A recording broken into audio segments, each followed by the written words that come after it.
Hi friends, என்னுடைய delivery story உங்ககிட்ட சொல்ல போகிறேன். ஃபர்ஸ்ட் பேபிக்கு உண்டான சிம்டம்ஸ், செகண்ட் பேபிக்கு உண்டான சிம்டம்ஸ் ரெண்டுத்தையும் சொல்ல போகிறேன். அதுக்கு முன்னாடி எனக்கு ஃபஸ்ட்டு வந்து கேர்ள் பேபி பிறந்திருக்காங்க, செகண்ட் வந்து பாய் பேபி பிறந்திருக்காங்க. ஃபர்ஸ்ட் பேபியும் செகண்ட் பேபியுமே 37 வீக்கில் தான் பிறந்தாங்க. நெக்ஸ்ட் வந்து சிம்டம்ஸ் பார்த்தீங்கன்னா, ஃபர்ஸ்ட் பேபிக்கு வந்து எனக்கு வந்து பீரியட்ஸ் வந்து நார்மல் 38 ஒன்ஸ் பீரியட்ஸ் வந்துடும். அப்படிலாம் 30 டேஸ் அப்போ வந்துடும். ரெகுலராக மந்த்லி பீரியட்ஸ் ரெகுலராக வந்துடும். அதுக்கப்புறம் சிம்டம்ஸ் வந்து ஃபர்ஸ்ட் பேபிக்கு வந்து செக் பண்ண டேஸ்லேருந்தே அதாவது ஃபர்ஸ்ட் பேபிக்கு வந்து நான் 38 டேஸ் ஆனோடனே 2 டேஸில் செக் பண்ணிட்டேன். அப்போத்துலேருந்து எனக்கு வாமிட் இருந்தது. 5th மந்த் வரைக்கும் எனக்கு வாமிட் இருந்துச்சு. ஆனால் என் பையனுக்கு அப்படி இல்லை. செக் பண்ண அவனுக்குமே 1 மாதத்துலேருந்து ஃபஸ்ட்டு மந்த்லேருந்து வாமிட் ஸ்டார்ட் ஆகிடுச்சு. ஆனால் வந்து டெலிவரி ஆகிற வரைக்குமே அவனுக்கு வாமிட் நான் ஃபுல்லாகவே இருந்துச்சு. எது சாப்பிட்டாலும் வாமிட்டிங் இருந்துச்சு. Fruits, nuts, food, non veg, veg எதுவுமே எடுத்துக்க முடியாது. எதை பார்த்தாலுமே கொமட்டல், வாமிட் அதிகமாக இருக்கும். அதே மாதிரி ஃபர்ஸ்ட் பேபிக்கு வந்து தூக்கமே எனக்கு சுத்தமாக கிடையாது. செகண்ட் பேபிக்கு வந்து ஆனால் கொஞ்சம் நல்லா தூங்கினேன். என் பொண்ணு என்ன தூங்க விடலை. அதே மாதிரி ஃபர்ஸ்ட் பேபிக்கு எனக்கு வந்து தைராய்டு இருந்துச்சு. செகண்ட் பேபிக்கும் அதே மாதிரி தைராய்டு வந்துருச்சு. 5th மந்தில் 2 பேருக்குமே தைராய்டு வந்துச்சு.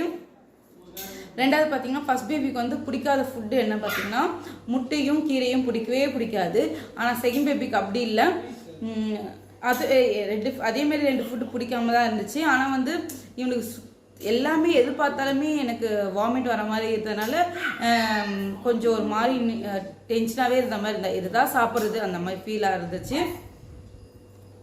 இவனுக்கு வந்து பால் சுத்தமாக எனக்கு பிடிக்காம இருந்துச்சு. அதுக்கப்புறம் ரொம்ப எது மேலே ஆசை இருந்துச்சு பார்த்தா பீஸா மேலே ஆசையாக இருந்துச்சு. ஆனால் ஃபஸ்ட்டு பொண்ணுக்கு வந்து ஐஸ்கிரீம் மேலே தான் ஆசையாக இருந்துச்சு. பையனுக்கு வந்து பீஸா மேலே தான் ரொம்ப டெம்டாகவே இருந்துச்சு.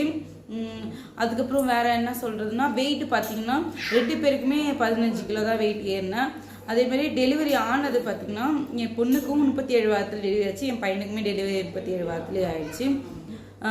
பொண்ணுக்கு வந்து நல்லா பஃபியாக அழகாக புசுன்னு இருந்தேன். என் பையனுக்கு வந்து நான் அந்தளவுக்கு உடம்பு ஏறலை. ரொம்ப லீனாக ஏதோ ஜுரம் வந்த மாதிரி, எப்போ உடம்பு சரியாத மாதிரி ஃபீலாக ரொம்ப ஒல்லியாக அந்த கண்ணெல்லாம் ஒட்டி போயிருந்த மாதிரி இருந்தேன். என் பொண்ணுக்கான சூப்பராக இருந்தேன். 2 ஃபோட்டோஸும் இருந்தால் நான் கிளிக் பண்ணுறேன் உங்களுக்கு. அப்புறம் 2வது சிம்டம்ஸ் பார்த்தீங்கன்னா,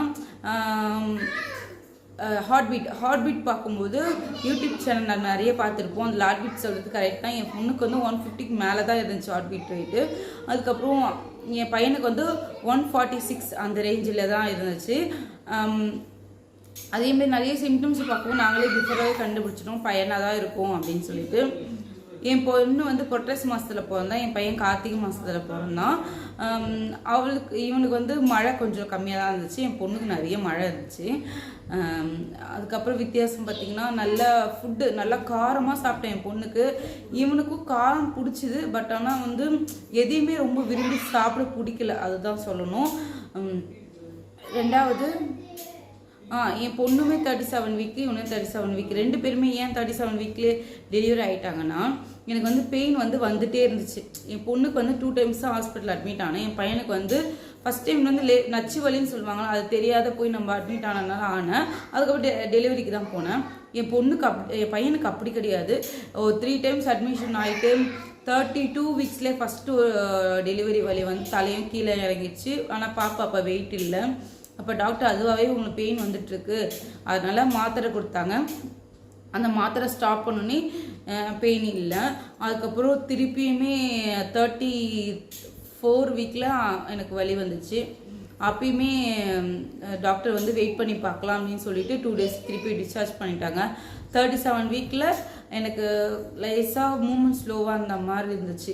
லைட்டாக தான் சிட்டப்ஸ் இருந்துது. அதுக்கே போகும்போது இல்லை நீங்கள் அட்மிஷன் போட்டுக்கோங்க, ஏன்னா வந்து பாப்பா ஃபஸ்ட்டு வந்து வெயிட் கம்மியாக இருந்தாங்க, அதனால் வேண்டாம், இப்போ 37 வீக் ஆகிடுச்சு, நம்ம டெலிவரி பண்ணிடலாம் அப்படின்னு சொன்னதுனால போகணும்.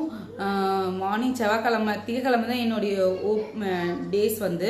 ஆனால் வந்து நாங்கள் செவ்வாய்க்கிழமை போகணும். சரி மண்டே வந்து போக முடியல, டியூஸ்டே போன அன்னைக்கு டாக்டர் பார்த்துட்டு அப்புறம் என்னுடைய ராமச்சந்திரா ஹாஸ்பிட்டலில் நான் பார்த்தது.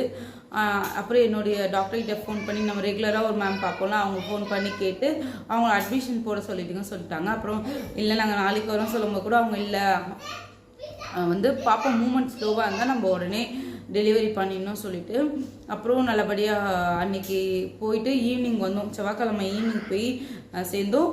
புதன்கிழமை சாயங்காலம்லாம் என் பையன் பிறந்துட்டான். அதேமாரி ஃபஸ்ட் பேபிக்கு வந்து ரொம்ப நேரம் டெலிவரிக்கு ஆகும். ஜெல் வச்சு தான் எனக்கு டெலிவரி பண்ணாங்க. ஃபஸ்ட்டு ஜெல் வைக்கும்போது ஃபெயிலியர் ஆகிடுச்சு. செகண்ட் ஜெல் வச்சு நம்மளுக்கு வலி வந்தாலுமே நம்ம கர்ப்பப்பை வாய் வந்து ஓப்பன் ஆகாது ஃபஸ்ட் டெலிவரி. செகண்ட் டெலிவரிக்கு வந்து 2 சென்டிமீட்டர் ஓப்பனில் தான் இருந்துச்சு. அதனால் வந்து எனக்கு சீக்கிரமாக டெலிவரி ஆகிடுச்சு. அப்புறமும் டியூப்னு ஒன்று வச்சோம், இன்னும் நல்லா பெயின் வர ஆரம்பிச்சிச்சு.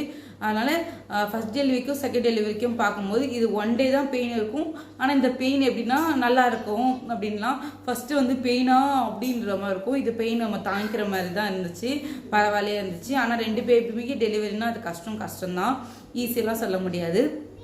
அதேமாதிரி சடனாக என்ன ஆச்சுன்னா என் பொண்ணுக்கு வந்து 7th மந்த்லேருந்தே ஃபீடிங் வர ஆரம்பிச்சிச்சு. என் பையனுக்கு வந்து கன்சீவாக இருக்கும்போது 8th மந்த்லேருந்து ஃபீடிங் வர ஆரம்பிச்சிச்சு. திடீர்னு என் பையனுக்கு டெலிவரி ஆன உடனே ஃபீடிங்கே சுத்தமாக இல்லை, ஒரே அப்செட். இவ்வளோ நாள் தேவையில்லாமல் அது பாட்டு பால் சொல்லிகிட்டே இருந்தது. திடீர்னு பார்த்தா என்ன மில்க் வரல அப்படின்னு சொல்லிட்டு ரொம்ப கஷ்டமாயிடுச்சு. அப்புறம் நான்வெஜ் சாப்பிடக்கூடாதுன்றதுனால வெஜ்ஜாகவே நம்ம அவரைக்காய் பொரியல், பூண்டு, பெருங்காயம்லாம் சாப்பிட்டேன். அதுக்கப்புறம் கீரையும் சாப்பிடல, ஏன்னா பாய் பேபினா டக்குன்னு கீரை சாப்பிட வேணான்ட்டு சாப்பிடல. வேறு என்ன சாப்பிட்டேன்னா பூண்டு நல்லா சாப்பிட்டேன், 4 நாளாக பூண்டு சாப்பிட்டுட்டே இருந்தேன். அவரைக்காய் பொரியல் சாப்பிட்டேன். மதர் ஹார்லிக்ஸ் குடித்தேன். மதர் ஹார்லிக்ஸ் வந்து 2 hours ஒன்ஸ் குடிச்சிட்டே இருக்கும்போது அதுக்கப்புறம் டாக்டர் சொன்னாங்க, நீங்கள் இதை பால் குடிங்க, நீங்கள் ஹெல்த்தாக சாப்பிடுங்க.